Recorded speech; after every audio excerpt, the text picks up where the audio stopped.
dia, que a graça e a paz do Senhor Jesus esteja com você, com a sua família. Domingo, 14 de junho de 2020, dia do Senhor Jesus. Muito bom estarmos aqui juntos, louvando ao Senhor, dedicando a Ele a nossa vida, dedicando a Ele a esta semana que nós estamos aí começando. Que bom que você chegou, tem chegado, e a gente vai começar orando a Deus, dedicando a Ele essa semana, esse dia, buscando estar aí fazendo essas orações que possam enaltecer ao nosso Deus. E depois da oração, já peço ao nosso querido irmão Elias que fique aí a postos para nos ajudar nesse momento de cântico congregacional. Pai Santo, como é bom, Pai, termos mais um dia de vida. Aqui estamos porque somos testemunhas vivas das Tuas misericórdias sobre cada um de nós. Obrigado, Pai, porque o Senhor nos está dando mais um dia e mais uma semana. Ó Deus, diante de tantas notícias ruins, tantas coisas que têm nos abalado, nós aqui estamos e queremos então lhe agradecer. Agradecer pelo seu favor sobre cada um de nós, agradecer pela tua bondade e misericórdia que tem sido abundante na vida dos teus filhos e das tuas filhas. Portanto, Pai, nesta manhã, que o Senhor receba este culto que nós prestamos a Ti. Nós viemos aqui, Pai, para Te adorar, viemos aqui para Te louvar, viemos aqui para buscar a Tua presença, a Tua instrução, o Teu cuidado sobre as nossas vidas. Bom é estarmos aqui juntos, Pai.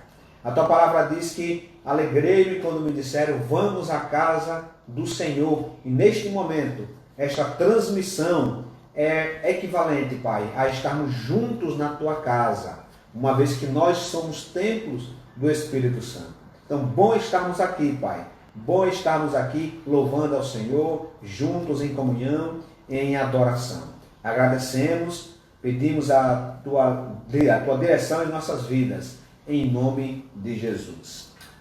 Amém? Graças a Deus. Hoje também, já conosco também a irmã Claudiana. Abraço, irmã Claudiana, irmã Emídia. Emídia, um grande abraço aí também para a Aninha, aí para Natan. Acabei também lá em cima. Não estou conseguindo decifrar quem é Positivo Futura, mas Deus abençoe aí também, a sua vida. Hoje é o dia do pastor Batista. Então, daqui a pouco, quando o irmão Elias entrar, a gente já está aí convidando, eu vou pedir ao irmão Elias que antes de nos conduzir em oração, que ele, que ele faça uma oração de agradecimento, irmão Elias, pelos pastores, do nosso campo, pastores, porque o segundo domingo de junho é dia do pastor Batista. Então, aqui em Sergipe, nós temos aí mais de 100 pastores, em torno de 100 pastores, e temos aí também na nossa igreja, além de mim, tem o pastor Erivelton, o pastor Edson Cerqueira. Então, o Senhor abençoe nossas vidas e abençoe também as demais vidas dos pastores. Então, irmão Elias, você poderia orar, agradecendo ao Senhor pelos pastores, e depois estar aí nos conduzindo em um canto. Deus querido, Pai eterno, nós queremos louvar, engrandecer e bendizer o Teu nome, porque Tu és bom, porque Tu és fiel e justo, e porque o Senhor tem levantado homens, tem levantado servos para cuidar do Teu povo, cuidar da Tua igreja. A Tua palavra diz que o Senhor levantou profetas, pastores, evangelistas, mestres, e hoje é o dia dos pastores batistas. Nós queremos te agradecer por a vida de cada pastor, de cada família pastoral. Te agradecer porque o Senhor os tem sustentado, te agradecer porque o Senhor tem cuidado deles, porque o Senhor tem dado discernimento e tem dado a cada um as ferramentas necessárias para que possam te servir e te honrar, fazendo aquilo para o qual o Senhor os chamou. Quero te pedir, Pai, que o Senhor abençoe a cada pastor do Campo Batista, especialmente o pastor Milton, o pastor Beto Cerqueira, o pastor Erivelto, pastores da nossa igreja, Primeira Igreja Batista em Augusto Franco, e os demais, Senhor. Aqueles que têm se sujeitado ao Senhor, aqueles que têm entregado a sua vida ao Senhor, que têm se esforçado para poder fazer a tua obra, para poder engrandecer o teu nome, para poder alimentar através do ministério da palavra, através do aconselhamento, enfim, através dos dons que o Senhor tem dado a cada um, alimentar o teu rebanho. Que o Senhor supra, Pai, as necessidades dos teus filhos, das suas esposas, dos filhos deles. Que o Senhor supra as necessidades físicas, emocionais, espirituais, materiais. Que o Senhor os encha a cada dia com o teu espírito. Que o Senhor os encha a cada dia de sabedoria. Que o Senhor a cada dia os direcione. Que o Senhor a cada dia os console, os conforte, os fortaleça, Pai Santo bendito. Para que nessa luta que não é fácil, nessa vida que não é fácil, a vida de pastores, que eles possam a cada dia olhar para o alto e dizer, Senhor, muito obrigado. Que a cada dia eles possam olhar para o alto e possam perceber a tua mão, perceber a tua condução, possam sentir a tua presença e a cada dia eles possam entender que o Senhor é com eles. Que as suas esposas se sintam confortadas pelo teu Espírito, que os seus filhos se sintam confortados pelo teu Espírito, que o Senhor os guarde do mal, que o Senhor os guarde das palavras maléficas, que o Senhor os guarde das artimanhas do inimigo, que o Senhor os guarde de tudo aquilo que perturba, de tudo aquilo que atrapalha, Senhor. Abençoa os teus filhos, Pai. Nós queremos te pedir e te agradecer, amado Deus. Em nome de Jesus. Amém. Amém. Graças a Deus.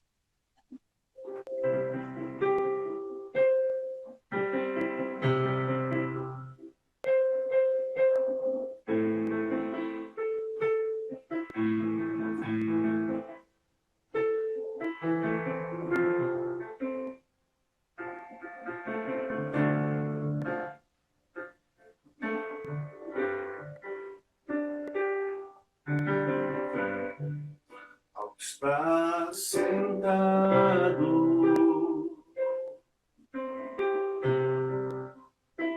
no trono e ao Cordeiro seja o louvor.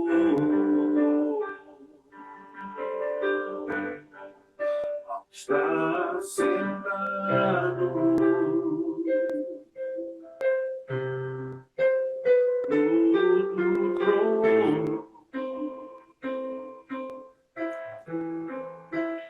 e ao Cordeiro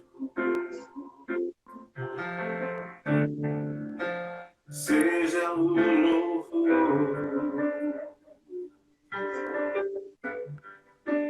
seja a honra, seja a glória, seja o domínio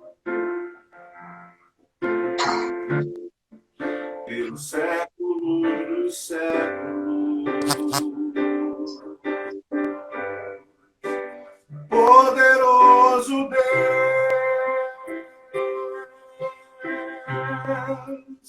poderoso Deus,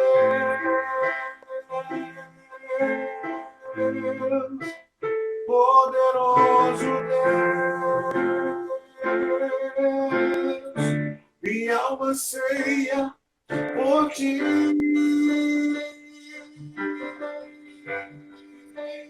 Poderoso Deus, poderoso Deus,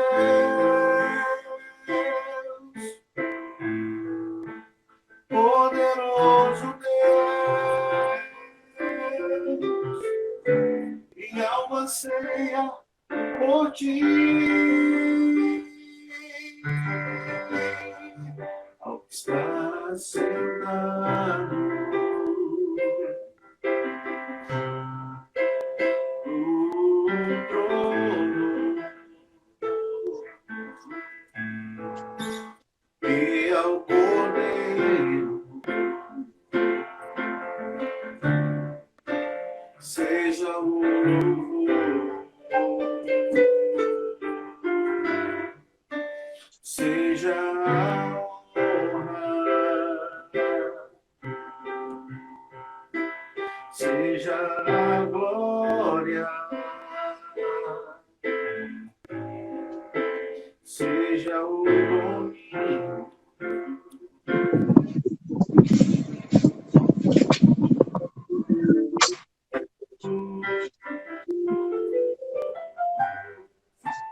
Poderoso Deus,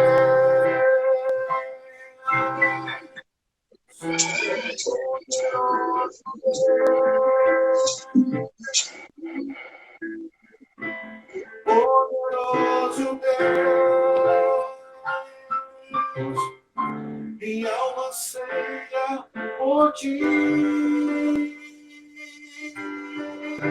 minha alma anseia por ti, minha alma anseia por ti, minha alma anseia por ti, minha alma anseia por ti, minha alma anseia por ti, minha alma anseia por ti.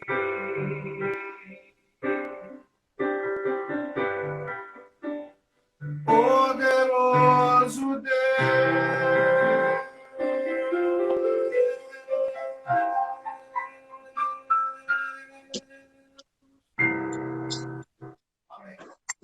Amém. Glória a Deus, poderoso Deus, porque Ele é poderoso mesmo. Que Ele receba esse louvor, receba a nossa adoração. Daqui a pouco, a irmã Elias estará de volta, trazendo mais um cântico para a gente estar aí, louvando juntos ao nosso Deus. Mas agora, eu gostaria de que o irmão e a irmã abrissem sua Bíblia, que você abrisse sua Bíblia no livro de Hebreus, no seu capítulo 11. É um capítulo muito lido por todas as pessoas, todos os cristãos, e que fala sobre fé. Fala sobre fé. E então, neste momento, eu quero trabalhar com os irmãos sobre como ser movido pela fé, ou movidos pela fé. E nada melhor do que o tempo como hoje, esse tempo que nós estamos passando, para a gente buscar na palavra do Senhor exemplos, parâmetros, para que a gente possa observar na palavra do Senhor horizontes, para que a gente possa seguir a nossa vida, direcionar os nossos passos. E como nós somos pessoas que têm dupla nacionalidade, nós somos cidadãos deste mundo, mas também cidadãos dos céus, precisamos incorporar, queridos, a fé em nosso dia a dia. Nos direcionarmos, cada passo que dermos na nossa vida, pela fé. A fé precisa ser o nosso combustível, precisa ser o nosso GPS, precisa ser a estrada, o veículo. Tudo que nós fazemos para seguir esse caminho, nós precisamos colocar a fé em nossa vida. E aí, Hebreus capítulo 11, eu vou ler de início, do versículo 1 ao 5, mas depois nós iremos ver outros versículos ao longo do capítulo. Diz assim, Hebreus 11, a partir do verso 1, do 1 ao 5. Ora, a fé é a certeza daquilo que esperamos e a prova das coisas que não vemos, pois foi por meio dela que os antigos receberam bom testemunho. Pela fé, entendemos que o universo foi formado pela palavra de Deus, de modo que aquilo que não se vê não foi feito do que é visível. Pela fé, Abel ofereceu a Deus um sacrifício superior ao de Caim. Pela fé, ele foi reconhecido como justo, quando Deus aprovou as suas ofertas. Embora esteja morto, já há muito tempo, Abel, por meio da fé, ainda fala. Pela fé, Enoque foi arrebatado, de modo que não experimentou a morte, e já não foi encontrado, porque Deus o havia arrebatado. Pois antes de ser arrebatado, recebeu testemunho de que tinha agradado a Deus. Que bela palavra, queridos. Hebreus 11:12 é para a gente ler com calma em nossas vidas, é para a gente meditar. O autor vai dizer no capítulo 12 que o capítulo 11 inteiro é como se fosse para nós uma nuvem de testemunhas, uma quantidade imensa de pessoas pelas quais nós podemos olhar a sua vida, o seu testemunho, aquilo que elas fizeram nesta vida, e ao olhar para elas, a gente tem nossa fé abastecida, nós temos um encorajamento para as nossas vidas. E como esse texto fala sobre fé, eu pergunto a você, a sua vida segue qual direção? De domingo a domingo, você se move em direção a quem? Dia a dia, você se move em direção a quem? Qual é o combustível que move a sua vida? Quando você acorda pela manhã, o que é que lhe dá motivação? Qual é a sua principal motivação para você a continuar trabalhando, continuar vivendo? Qual é a sua principal motivação? Em quem você pensa? Ou em que coisas você pensa que façam com que você se levante? Na galeria que nós vemos aqui dos heróis da fé, nós vamos encontrar homens e mulheres que se moveram em direção à vontade de Deus e deram bom testemunho. Testemunho que já segue há 2000 anos e chega até nós, para que possa abastecer a sua e a minha fé. Como essas pessoas, você poderia perguntar, como é que essas pessoas elas viveram pela fé? Como é que elas foram movidas pela fé? Por isso é que nós vamos então ver neste momento como é que essas pessoas conseguiram viver pela fé e como é que elas foram movidas pela fé. E então eu faço a seguinte pergunta: como é que você que está me ouvindo agora, como é que você pode ter a sua vida movida pela fé? Primeira coisa que nós vamos aprender em Hebreus 11, que responderá a esta pergunta, é: se você quer ser movido pela fé, primeira coisa, olhe para a eternidade. Olhe para a eternidade. Vamos revisitar o versículo 3. Diz o seguinte, o verso: pela fé, entendemos que o universo foi formado pela palavra de Deus, de modo que o que se vê não foi feito do que é visível. Essas pessoas que o autor de Hebreus fala no capítulo 11, essa nuvem de testemunhas, esses irmãos que testemunharam firmemente, que viveram movidos pela fé, eles entenderam que o mundo visível foi criado pelo Deus invisível. E não guiaram suas vidas pelo que se vê, mas pelo que é eterno. E pelo que eternamente importa para eles. Observe, irmãos, que não é fácil a gente viver olhando para a eternidade, porque nós somos imediatistas. Nós, por vezes, replicamos aquela metodologia de Tomé. Preciso ver para crer, eu preciso tocar, eu preciso ter acesso, eu preciso conhecer. E não é assim que estas pessoas viveram, e não foi assim que elas tiveram um bom testemunho, não foi assim que elas superaram os obstáculos de sua vida, não foi assim que elas fizeram coisas maravilhosas, que elas permaneceram firmes na graça de Jesus. Por quê? Porque se você coloca como combustível da sua vida apenas o que você vê, logo você não é um crente. Você não é um crente, você é um incrédulo. Por quê? O que é o crente? Que é uma palavra muito usada no passado, né? Para se referir aos evangélicos, mas o crente é aquele que crê em Jesus, não apenas na figura histórica de Jesus, que houve um homem chamado Jesus, Filho de Deus, mas que crê em toda a sua obra. E a palavra do Senhor diz em João capítulo 1, verso 1, que no princípio era o verbo estava com Deus, e todas as coisas foram feitas por intermédio dele. Ontem, estava assistindo com Carlinha um filme chamado Rumo às Estrelas. Eu gosto, o gênero de ficção me atrai muito. Mas uma coisa interessante é que esses gêneros de ficção, principalmente esses que falam sobre viagens espaciais, cada vez mais há uma certa relação com a realidade, né? Porque há muitos investimentos, projetos de ir para a Lua, a NASA planeja ir para a Lua em 2025, 2024, enfim, não é uma coisa assim, de tão ficção. E ontem a gente viu a nave, a espaçonave, passando pelos planetas, passando por Marte, passando por Júpiter, e o último destino foi Netuno. E a gente vê aquela imensidão, ainda que projetada, a gente vê aquela criação de Deus de maneira maravilhosa, e a gente vê todo o cosmos em plena harmonia, em pleno equilíbrio, aqueles anéis de Saturno, tudo passando, sabe, na mais completa ordem. Foi Deus quem fez essas coisas.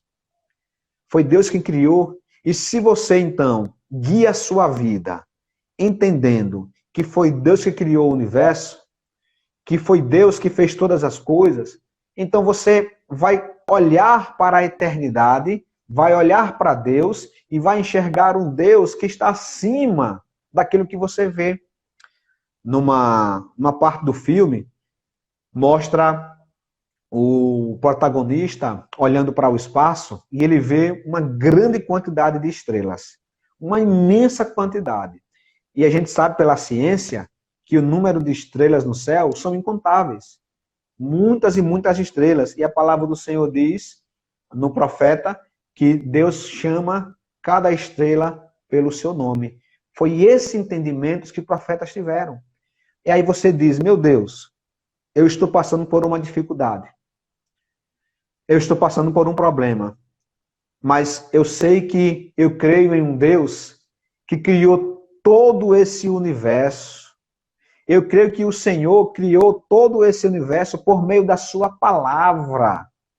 É que está no versículo 3. Eles entenderam que o universo foi formado pela palavra de Deus. Aí você diz, meu pai, se o Senhor, pela sua palavra, criou tudo que existe aqui, não apenas a complexidade, a diversidade, a biodiversidade do planeta Terra, mas tudo que está em nosso redor, quanto mais o Senhor poderá fazer, caso deseje, quaisquer outras coisas.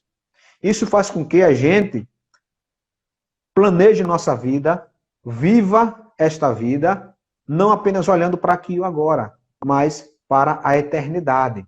Se você não acredita que Deus criou os céus e a terra, que Deus criou o universo, você vai ter dificuldade de acreditar na intervenção de Deus em outras coisas, como a ressurreição dos mortos, novos céus e nova terra, e até nas coisas mínimas da vida. Percebe? Então precisamos olhar para a eternidade e saber que esse Deus que é eterno, Ele é o Deus eterno, Ele é o Deus que habita em luz inacessível, esse é o nosso Deus. É o Deus que nos chama à sua presença, é o Deus que nos chama à sua comunhão. Então, nunca deixe, queridos, de ao longo da sua vida, parar um pouco e dizer, opa, eu creio em um Deus que criou todas as coisas. Eu sei que Deus é o criador de tudo. Então, eu preciso entender que a minha vida ela não está fundamentada apenas no que eu vejo. O que eu vejo hoje é desemprego, o que eu vejo hoje é desespero, o que eu vejo hoje é um monte de coisa ruim. Mas eu tenho que olhar para a eternidade. Eu tenho que olhar para as coisas que não se veem com os olhos naturais, mas que se veem com os olhos espirituais. Foi assim que eles fizeram. Se eles não olhassem para a eternidade, eles iriam fazer o que o apóstolo Paulo disse lá, quando ele fala sobre a ressurreição dos mortos. Ele diz, olha, se não há ressurreição dos mortos, vamos comer e beber, porque amanhã morreremos. Mas eles olharam para a eternidade. E eles sabiam que existia algo além do que se pode ver.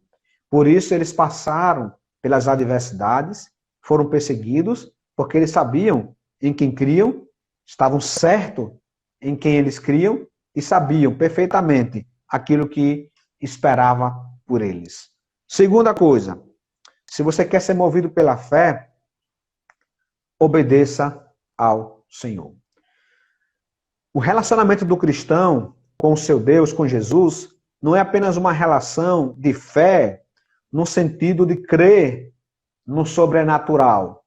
Não apenas de crer naquilo que você não consegue ver, mas é também um relacionamento de fé hoje, aqui e agora. Como? De obediência. Olha o que diz o verso 7. Pela fé, Noé, quando avisado a respeito das coisas que ainda não se viam, o dilúvio, ele está falando do dilúvio, movido pelo santo temor, construiu uma arca para salvar a sua família. Por meio da fé, ele condenou o mundo e tornou-se herdeiro da justiça, que é segundo a fé. Então, movido pela obediência e temor a Deus, Noé mudou o mundo como nós conhecemos. Não adiantava, por exemplo, Noé dizer, olha, eu creio num Deus eterno, eu creio que Deus criou todas as coisas, eu creio que foi Deus que criou esse planeta Terra. Eu creio, inclusive, que ele destruirá esse planeta. Mas eu não vou construir nenhuma arca, não. Não adiantaria. Não adiantaria ele crer em um Deus todo-poderoso se ele não obedece ao Senhor. Noé, observe que Noé não entendeu o propósito total daquilo que Deus tinha falado para ele. Noé não sabia como seria durante o dilúvio. Noé não sabia como seria pós-dilúvio. Mas uma coisa Noé fez. Ele cuidou de fazer a parte que lhe ficou clara. E qual foi a parte que lhe ficou clara? Meu filho, construiu uma arca.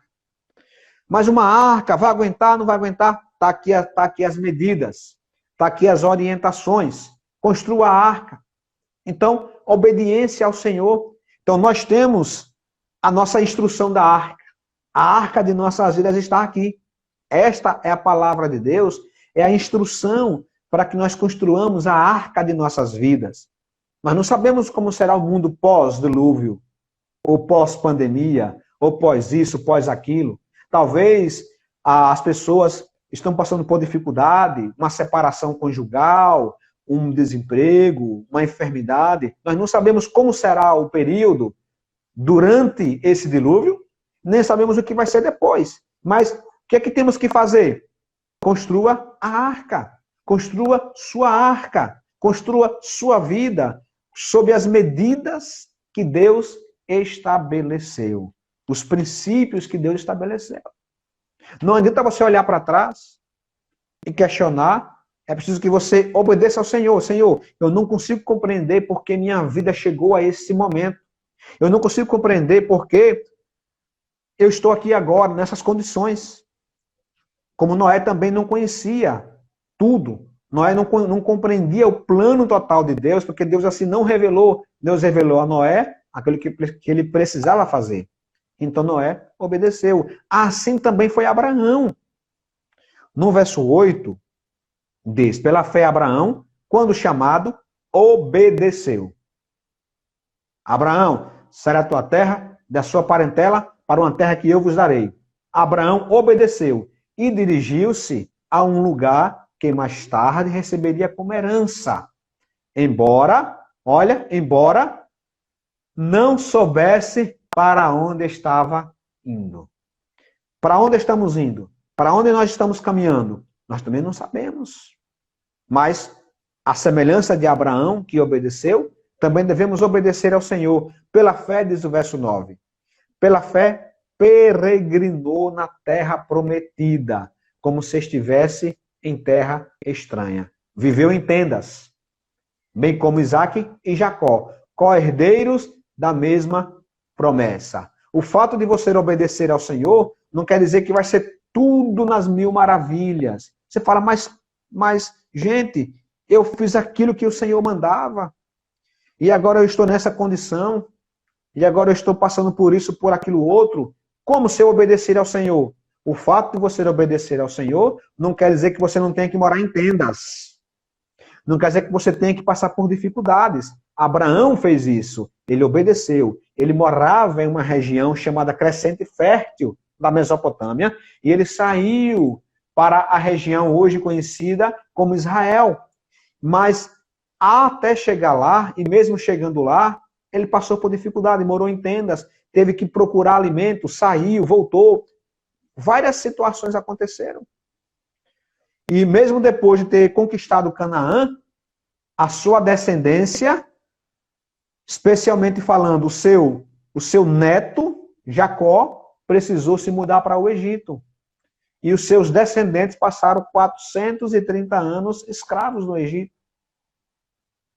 Obedecer ao Senhor não quer dizer que vai ser tudo mil maravilhas, mas é aquilo que Deus quer para nós, porque os planos do Senhor são maiores e melhores do que os nossos planos. Abraão ter ficado na Mesopotâmia não era a vontade do Senhor. Então ele foi. Por que ele foi? Diz o verso 10. Pois ele esperava a cidade que tem alicerce. Não está falando de Canaã. Cujo arquiteto e edificador é Deus. Abraão obedeceu, porque ele sabia que existe algo muito melhor do que você ter bênçãos terrenas, materiais, transitórias, que é você ter comunhão com esse Deus maravilhoso.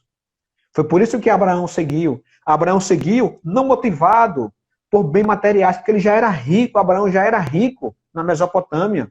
Não era para ter mais terra, para ser um latifundiário. Não, Abraão se deslocou da sua cidade porque ele obedeceu ao Senhor, porque ele esperava uma cidade que tem alicerce, ou seja, uma cidade que tem colunas, que tem o próprio Senhor que a sustenta, cujo arquiteto e edificador é Deus. Qual era o foco, então, da peregrinação dele na terra, de Abraão na terra? Era a cidade celestial. Era a comunhão com Deus. Porque obedecer é melhor do que sacrificar. Obedecer é melhor porque gera relacionamento com o Senhor. Então, você quer ser movido pela fé? Então, primeira coisa, creia no Deus que fez todas as coisas. Creia no Deus que criou as coisas invisíveis, mas também as invisíveis e as visíveis, mas também obedeça ao Senhor. De nada adiantará você crer num Deus que criou todas as coisas se você não se coloca à disposição para obedecer ao Senhor. E aí isso nos leva ao terceiro ponto que eu quero destacar. Você quer ser movido pela fé? Faça sacrifícios ao Senhor. Espera ainda, pastor. Você acabou de dizer que pela palavra obedecer é melhor que sacrificar. E é verdade. O sacrifício que eu estou falando, que a palavra do Senhor fala, são aqueles sacrifícios de animais. Em que na época da antiga aliança, você levava um animal para simbolizar o seu arrependimento. Mas nada adiantava você levar um carneiro para sacrificar se o seu coração não estava arrependido. Não é esse sacrifício que eu estou falando. Esse sacrifício, sabe qual é? É o do versículo 24. Pela fé, Moisés, já adulto, recusou ser chamado filho da filha de Faraó, preferindo ser maltratado com o povo de Deus a desfrutar os prazeres do pecado durante algum tempo. Por amor de Cristo, considerou a desonra, riqueza maior do que os tesouros do Egito, porque contemplava a sua recompensa. Queridos, essas pessoas, não apenas Moisés, mas outros aqui que nós vamos ver na leitura, que você pode ler em casa, eles sacrificaram bens, sacrificaram prazeres, sacrificaram reconhecimentos humanos para esperar tão somente a recompensa de Deus. Não há dúvida de que uma vida de fé é uma vida marcada por renúncias. Uma vida de fé é uma vida marcada por negação. O próprio Cristo disse, aquele que quer me seguir, negue-se a si mesmo. Então, se você quer ser movido pela fé, tem que estar disposto a fazer renúncias, a carregar a cruz, a caminhar por caminhos estreitos, a passar por portas estreitas. Foi assim na vida de Moisés, do próprio Cristo e de tantos outros discípulos. Você tem uma ideia? No verso 35 diz, houve mulheres que pela fé, que pela ressurreição tiveram de volta aos seus mortos. Alguns foram torturados e recusaram ser libertados para poderem alcançar uma ressurreição superior. O verso 36 continua dizendo: outros enfrentaram zombaria, açoites, outros ainda foram acorrentados e colocados na prisão, apedrejados, cerrados ao meio, postos à prova, mortos ao fio da espada, andaram errantes, vestidos de pele de ovelhas e de cabras, necessitados, afligidos e maltratados. O que é isso? Sacrifício. Sacrifício para não deixar de obedecer. Sacrifícios quando for necessário para não deixar de crer. O mundo, diz o verso 38, não era digno deles. Vagaram pelos desertos e montes, pelas cavernas e grutas. Todos eles receberam bom testemunho por meio da fé. No entanto, nenhum deles recebeu o que havia sido prometido. Não chegaram a conhecer o Messias Jesus. Certa vez, Cristo falou para os discípulos: olha, valorize esse momento que vocês têm comigo, porque muitos reis e profetas dariam tudo para estar no lugar de vocês. No nosso caso, melhor ainda, já temos o próprio Cristo e o Espírito Santo habitando em nós. Então, você quer ser movido pela fé?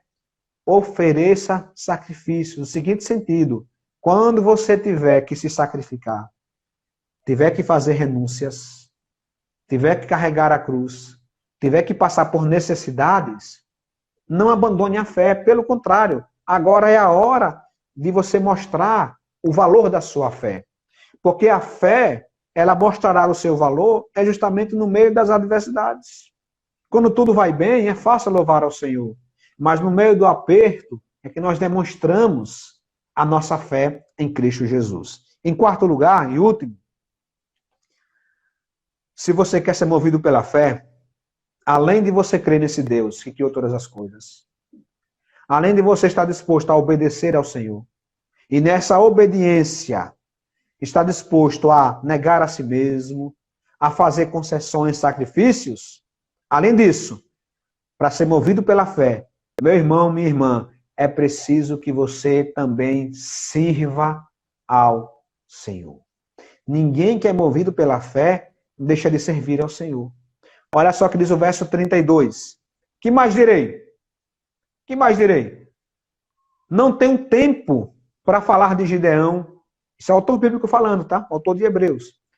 Não tenho tempo para falar de Gideão, Baraque, Sansão, Jefté, Davi, Samuel e os profetas, os quais, pela fé, conquistaram reinos, praticaram a justiça, alcançaram o cumprimento de promessas, fecharam a boca de leões, apagaram o poder do fogo e escaparam do fio da espada.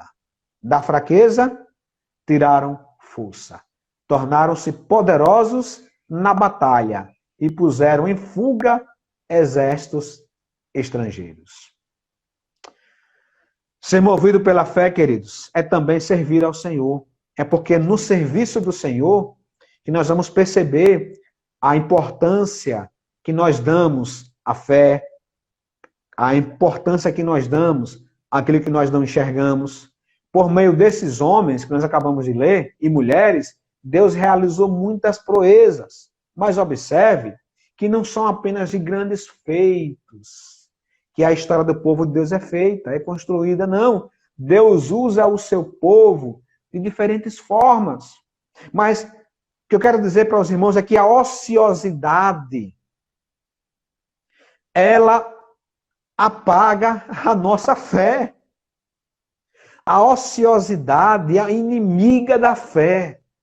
É porque no serviço, tem até um hino que fala, né? No serviço do meu rei, eu sou feliz, satisfeito. É porque na batalha que você consegue compreender melhor a grandeza de Deus, o cuidado de Deus.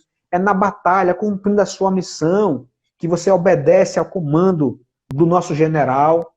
A ociosidade, ela mina a nossa fé, a nossa comunhão. A gente começa a questionar a gente começa a problematizar.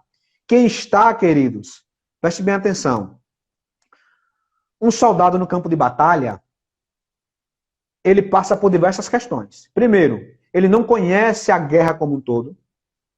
Ele vai para o campo de batalha baseando-se na palavra do seu comandante, que falou, olha, vá para lá, faça isso, invada aqui, cumpra isso. Ele não conhece o inimigo, não sabe o que vai ser na vida dele, ele não sabe como vai ser ao decorrer da sua jornada, mas ele vai. Uma pessoa que está no campo de batalha, ela não tem tempo para olhar se o seu fardamento está cheiroso, se está passado ferro. Ela não tem tempo para olhar se o mantimento, se o alimento dela que está ali guardado, se está quentinho, se a carne está bem passada. Não tem tempo para isso, porque ela está focada, ela está trabalhando, ela está ali numa missão. Então, a ociosidade, ela é para nós um grande inimigo da nossa fé. Se você quer ser movido pela fé, sirva ao Senhor, sirva de qualquer forma, de qualquer maneira. Sabe por quê? Porque Paulo vai dizer em 1 Coríntios, capítulo 15, verso 58. Portanto, meus amados irmãos, mantenham-se firmes e que nada os abale. Ah, o Senhor, que palavra bonita. Ô, Paulo, que palavra agradável. Vou repetir. Portanto, meus amados irmãos, mantenham-se firmes e que nada os abale. Oh, essa palavra é para mim. Agora continua. Sejam sempre dedicados à obra do Senhor. Sejam sempre dedicados à obra do Senhor. Pois vocês sabem que no Senhor o trabalho de vocês não é vão, não é inútil. Qualquer trabalho. Então você quer ser movido pela fé? Sirva ao Senhor. Dedique-se na obra do Senhor. Mantenha-se firmes na fé. Que nada o abale, ou seja, que nada tire você do propósito que o Senhor colocou na sua vida. Sirva ao Senhor. Quanto mais você serve ao Senhor, mais sua fé será alimentada. Quero concluir lhe fazendo uma pergunta. Quer viver uma vida que agrada a Deus? Seja movido pela fé. Porque como fala o versículo 6 de Hebreus 11, sem fé é impossível agradar a Deus. Pois quem dele se aproxima precisa crer que ele existe e que recompensa aqueles que o buscam.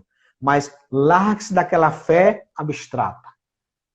Ser movido pela fé é você crer de fato naquilo que não se vê, mas é você também obedecer ao Senhor. Obedecer às regras que ele colocou. É você ter o foco de que a obediência faz parte da sua vida.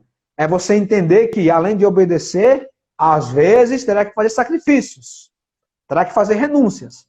Fé, então, em Hebreus 11, é crer no que não se vê, obedecer, sacrificar e servir. A gente fica só no primeiro.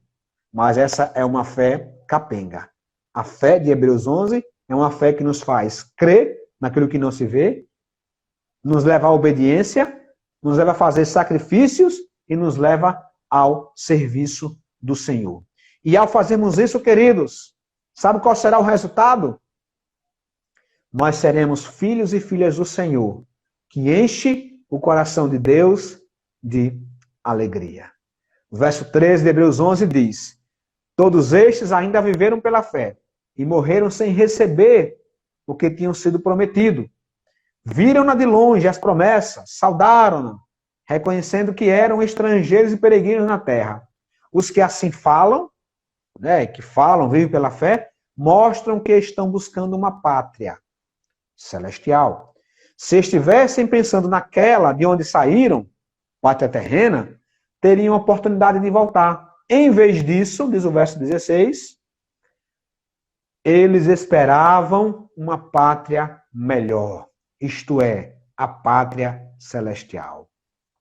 Por essa razão, observe agora a frase, por essa razão, Deus não se envergonha de ser chamado o Deus deles.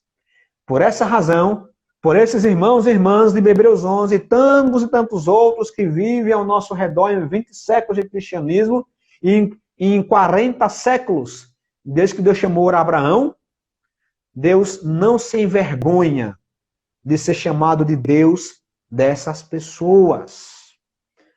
E eu quero terminar perguntando a você, Deus se envergonha de ser chamado de seu Deus? Ou ele se alegra de ser chamado de seu Deus?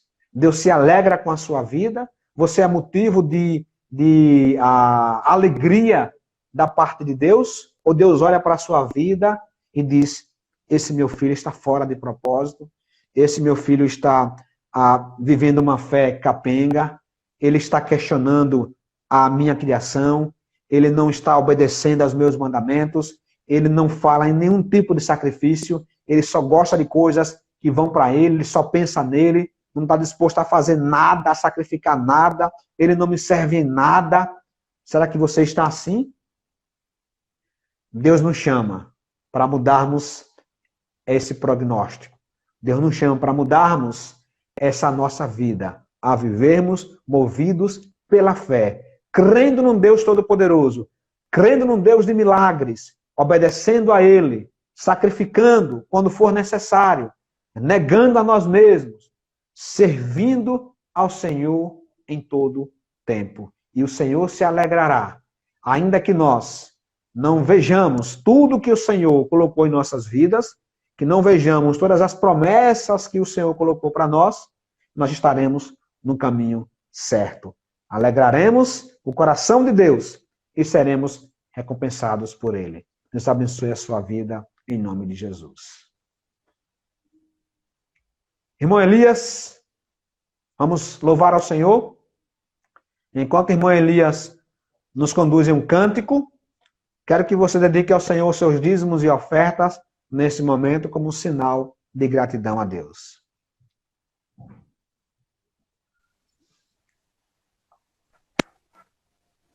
Amém.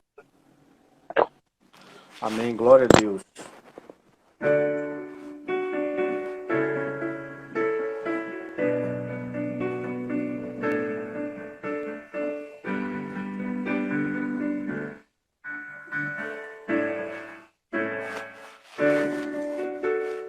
Buscai primeiro o reino de Deus e a sua justiça, e as demais coisas vos serão acrescentadas. Aleluia, aleluia.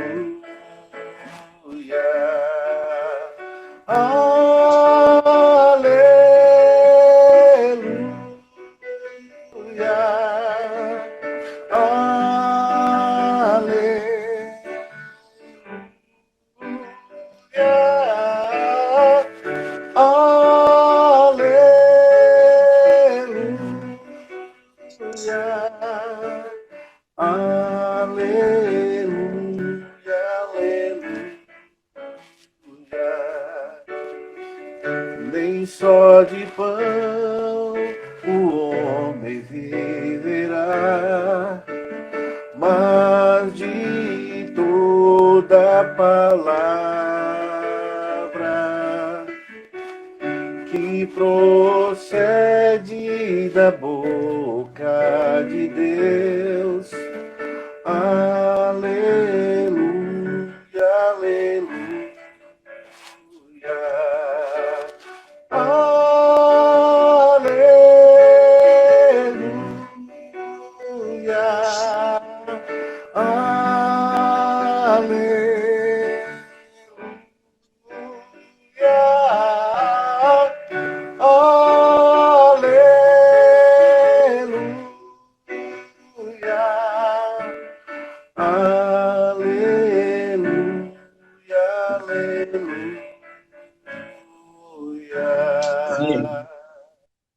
Amém. Amém. Graças a Deus. Vamos orar. agradecendo ao Senhor pelos dízimos e ofertas e também pela vida de cada irmão e cada irmã nesse momento. Pai Santo, como é bom estarmos reunidos em Teu nome, como é bom, Pai, desfrutar da Tua bondade. Ó Deus, receba cada dízimo, cada oferta dedicada ao Senhor neste momento e aqueles que fizeram em outra oportunidade também. Que o Senhor receba como sinal do nosso agradecimento diante da Tua provisão sobre as nossas vidas. Obrigado, Pai, por esta manhã maravilhosa, por esse domingo maravilhoso. Que o Senhor nos dê um domingo de paz, um dia em que possamos estar com pessoas que nós amamos, familiares, amigos, um dia para dedicarmos ao Senhor, lermos a Tua palavra, para estarmos juntos, ó Deus, com os nossos familiares. Obrigado, Pai Santo, e que logo mais à noite, às 18 horas, continuemos nesse mesmo espírito de louvor e de adoração ao Senhor. Que o grande amor de Deus Pai, a graça maravilhosa, nosso Senhor e Salvador Jesus Cristo, e a comunhão e consolação do Espírito Santo, permaneça com esta igreja, com os demais irmãos que se reúnem, ainda que virtualmente, no nome do Senhor, hoje e sempre. Amém. Amém, queridos? Muito bom, né, estar com vocês nesse momento. Que Deus abençoe a vida de vocês e até a noite, 18 horas, com a graça de Deus. Tá certo? Fiquem todos com Ele, em nome de Jesus.